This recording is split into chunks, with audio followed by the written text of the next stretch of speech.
Right, hello, I am returned. I wasn't going to bother, but I decided I was going to bother because my phone's full, so I need to clear it anyway. I can't see; these glasses are really smudgy. Um, so it's been a few weeks. That's because we had one week where I just thought, you know what, this is it's too. I'm too busy. I don't want to spend my weekend running around with a camera. I just want to relax, spend some time with my husband, spend some time with my dogs. So I did that. And then the next weekend, I was in Britain. I went back to Britain on Saturday morning. Our half term is a week earlier than British half term. So I went back to Britain on the Saturday morning and just stayed till the Tuesday, which gave me a chance to go see my stepdad and my auntie, check they were okay, and spend some time with my daughter. And then I brought her back with me. And that was half term week. We went up to Transylvania for a couple of days to explore Dracula country. Didn't spot him. Tried, left the balcony door open, all sorts. Didn't come in. But a really interesting castle, actually. Bran Castle its link to Dracula is tenuous at best. He may have, Vlad Dracula may have passed through the area at some point, but it did have some really lovely architecture and some really interesting information about the Romanian royal family, who were, like every member of the royal family everywhere in the whole of Europe, descendants of Queen Victoria. But that was lovely, and we had a lovely time, and the scenery is absolutely stunning. I really highly recommend it. And then we came back, we went to Bulgaria, which my Sophie was less impressed with. She said, it's got potential, but it needs work. Yeah, we know that, love. We've been working on it for 3 years and it still needs work. So she wasn't very pleasant during the time we were there, but then we came back here to the apartment on the Sunday and she stayed with me till the Wednesday, and that was lovely, and we had a good time together. But in the midst of all that happening, it's also exam season again. So I've been doing speaking tests, I've been doing written exams, all manner of different things, and that's starting to ramp up. I'm looking at a late night tonight because another set is starting, and I've got to get through it before I can get anybody else through it. So it's tiring. It really is. It's a bit exhausting, but we're building up for a future, so we've just got to suck it up, and this is the way it's got to be, because I like my job. I don't want to leave my job and just do examining. I want to teach. I like it here. But yeah, it's put me in a bit of a grump. So it was a couple of days in Bulgaria, back here. This weekend, I've fallen over multiple times. So I was supposed to be going to a ball for work. And I got like 5 steps down the road in unfamiliar heels looking for my taxi, who was in the wrong place, and just fell straight off my unfamiliar heels and ended up sprawled in the gutter, surrounded by autumn leaves in a purple sparkly evening dress. So that was fun. So I spent most of Friday night at this ball just watching my foot progressively get bigger and bigger. And then on Sunday, Chris decided the sofa cover, it was all scrunched up because Sophie tends to like sit on couches like this. And it was all scrunched, so he took it to pieces and rearranged it. But he must have put the sofa back maybe that far further along than it normally is. At which point I just crashed straight into it and did all the toes in on my other foot as well. So I'm walking everywhere very slowly at the moment.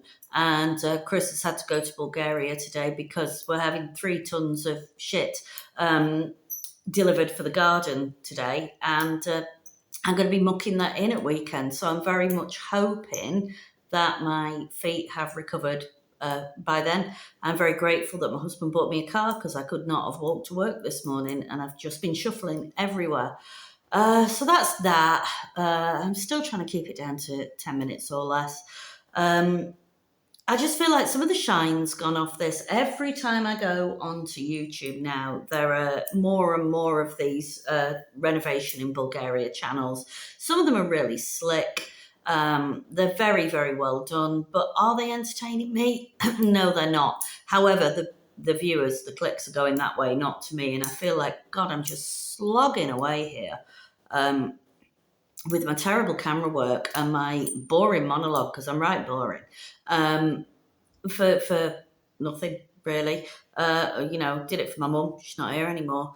But I just keep doing it anyway because I want to look back and say, what did I do in 2024 and 2025? Let me watch and let me see and and the one thing it has been good for is being able to look back at the progress that we've made in the house. It's amazing to look back at old bits and then new bits and think, yeah, we're getting there slowly but surely. Um, but yeah, loads of people out there doing a better job than me. Enjoy them. And this bloody program, this Channel 4 program, it's just the most dishonest. Oh, just broke my nail clippers. It's the most dishonest thing I've ever seen. I wasn't going to watch it because I wasn't very interested. If I was interested, I'd have said yes when they asked me to be on it years ago. But I couldn't resist. I thought, go on, let's have a look at it. Let's see what it's like. And it's just lies from start to finish. The ghost village of Oresh. There's 1,200 people in our village. There's a school, there's a kindergarten. We've got a post office. We've got hairdressers, for God's sake. It's hardly a ghost village. We've got shops. We've got cafes. And this patronising, awful patronising attitude of the people doing the voiceover, saying, oh, Kate, that's the name of the lady who's on the programme, along with a group of 10 intrepid Brits are fighting to save the village. I'm sorry, if I was a Bulgarian living in that village and I saw that kind of thing, I would be so insulted. I'm a British person living in the village and I'm bloody insulted by it. And then, the whimsical shots of her walking through this ghost village with brand new BMWs going past in the background and people walking home with their shopping bags, standing next to freshly painted railings and the aerial shots of beautifully tended gardens and vineyards. And we're all supposed to believe this is a ghost village, are we? It's absolute lies from start to finish. If you do watch it, please feel free to put a complaint in about the way they're speaking about us because it's a load of nonsense and I'm raging. I'm really angry. I chose my village because it's well populated and got good resources. I've been welcomed there as a foreigner and it's not my village to save. It belongs to the Bulgarians. Anyway, I'm just disgusted by the whole thing. And then seeing people like, oh, please support my efforts to save the village by giving me money because, you should pay for my lifestyle. Bollocks to that. I've got 3 jobs. That's how I pay for my lifestyle. That's how I pay for our renovations. Someone said to me years ago, oh, you're so lucky that you can afford it. It's not lucky, it's slog. It's hard work. Anyway, that's my rant. The other thing is, I still want all these people going. I know it's hypocritical when I'm an expat immigrant myself. I don't want all these people turning up. But the other thing is, that house is getting me down a bit now because it still smells funny, all plastery and weird, even weeks after the job finished. The extension's lovely, and Chris is building IKEA furniture for it while he's waiting for the shit to be delivered. And it's going to look cracking, but it smells funny. Whole house smells funny. And it's just never dry. Like this time of year, now the colds come. It's still nice in the daytime, but it's cold in the evening. The bathroom is just wet all the time. The floor, you can mop the floor before you go to bed at 10 p.m. You go back in at 6, 7 a.m. in the morning, it's still wet.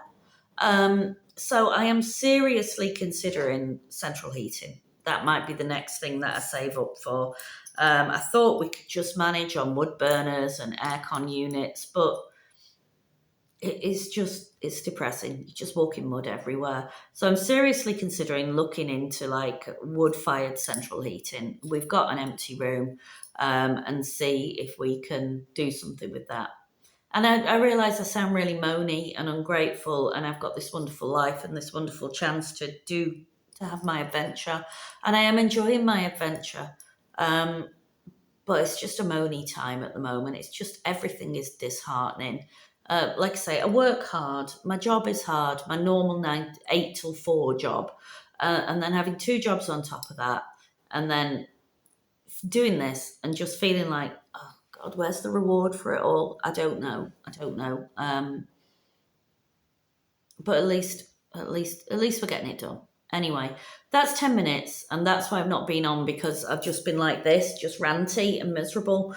I'll put together mine and Sophie's trip to Transylvania. You'll only ever see the back of her. She's rescinded her permission for me to put her on social media, which is fine. She's got her own life and she's got her own reasons for that. And then just us cutting wood. Wood again. I like wood. Wood's exciting, and we're at least not going to get caught out too badly this time. The wood is on its way for the winter. So yeah, I'm sorry I'm whingy. Enjoy anything that's enjoyable, and peace out.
I am in tat heaven.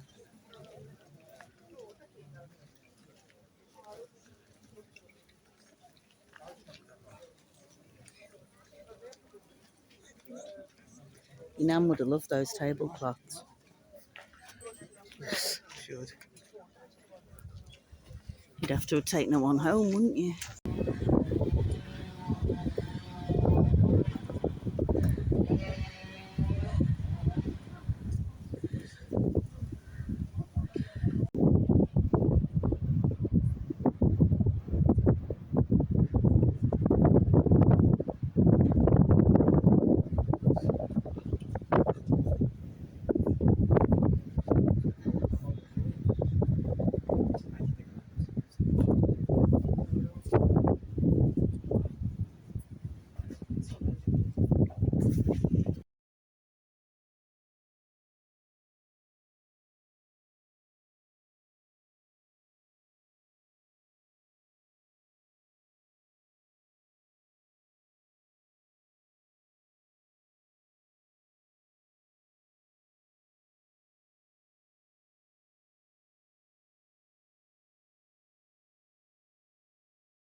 Hello, good morning, it's Friday. Look at this, 5 years we've had Bella, it's nearly 6, and she's never played with anyone.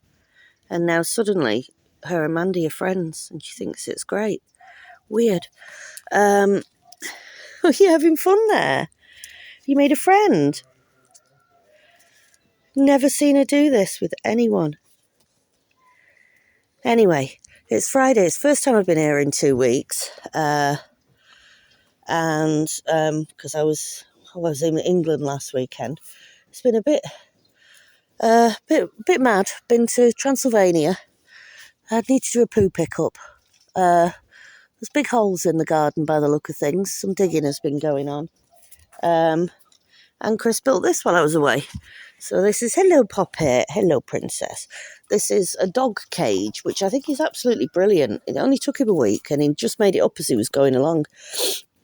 So it's to keep them in when we're out because we just can't trust them. You've got a nice padded area here for them to have a little bubbies. And then over that side, he's made a gate out of a bit of door by the look of things. And this is that super strong stuff, which I think really we'd be best off doing the whole garden in this a bit at a time. It wasn't cheap though.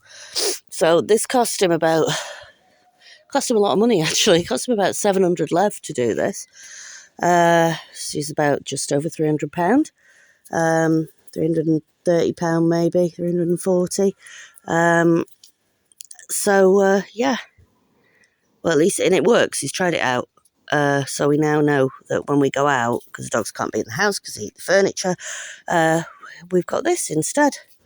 My firstborn is asleep in the new extension, on the new double bed, the sofa bed. So today we're going to show her probably Oresh, I think. And it's looking very autumnal and very lovely. So I'm very glad to be back. And I've got a feeling my quinces, all 4 of them, to make that teaspoon of quince jam that I'm looking forward to, quince jelly, are ready. There's 1, 2, 3, and there's another one somewhere. And Chris is singing.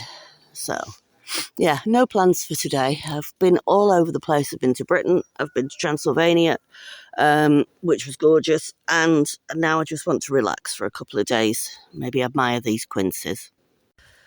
Right, yesterday we did a marvellous job of cutting loads and loads of wood. And my job was to bring the logs. Chris cut them, and I brought them in here. And I made a lovely log pile, but it's fallen over. So today's job is to rebuild my log pile. Fun times. Right, I now have a wood pile, but they're all small bits and they're still leaning, so I think they're all going to fall over again. So I need to start a pile in front of them to keep them there. But we need some bigger bits, so I've enlisted the help of a bigger person.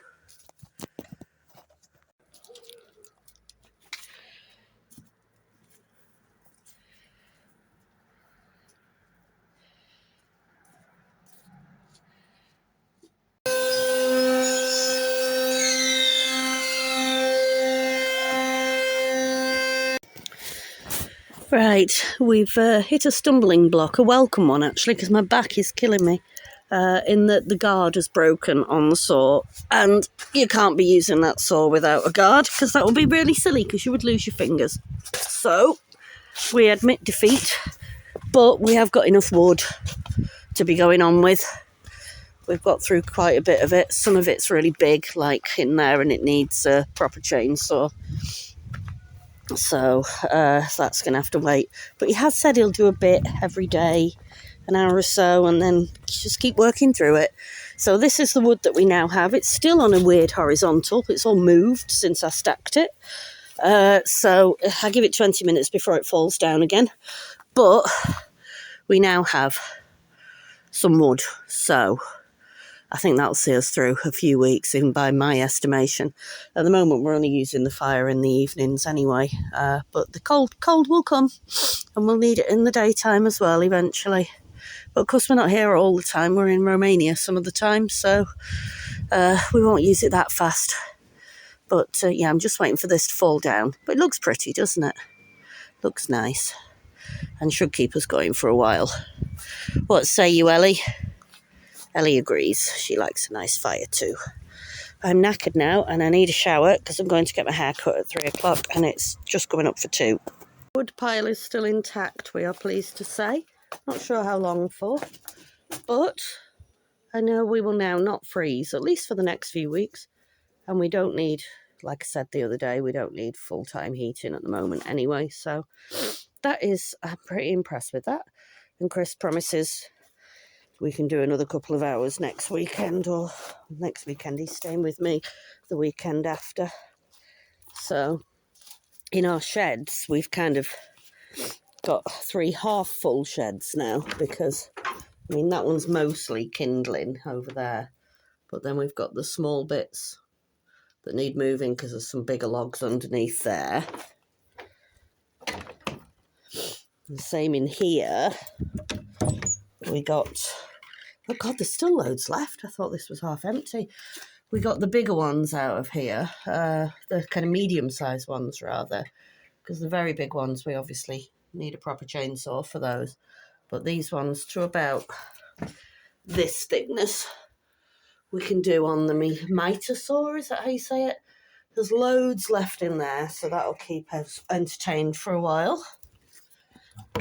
And then this one's down to mostly twiggy stuff with some bigger stuff in here. So, I mean, the twiggy stuff will burn. It just burns dead fast. So, yeah, back to obsessing over wood. Leaves falling off the trees. We've got a bit of rain this morning. Winter is definitely coming. But it's taking its own sweet time. The youngsters at work are saying they think we're in for another bad winter, but we'll see. I don't know what Chris is doing, meandering along there. Maybe he's going to look at... You can pick my 3 quinces for me if you want. On the next tree along.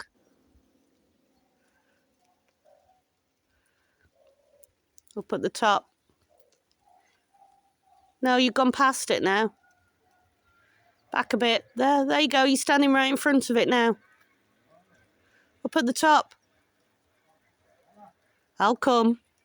I walk round and suddenly is able to get the quinces after all. They are tiny though, aren't they? I don't know what we're going to do. 2 teaspoons of quince jelly. I assume they're ready because it's that time of year, but they feel very hard. Never done anything with a quince before. My mum used to love quince jelly as well. It's a shame. Can't make her any. Come on, quinces, come down.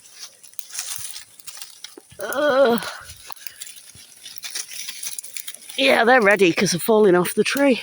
3 quinces. I thought there were 4, but I've got 3. Yeah, I've got 2 in this and 1 in the other. Thought there were 4, but I was mistaken.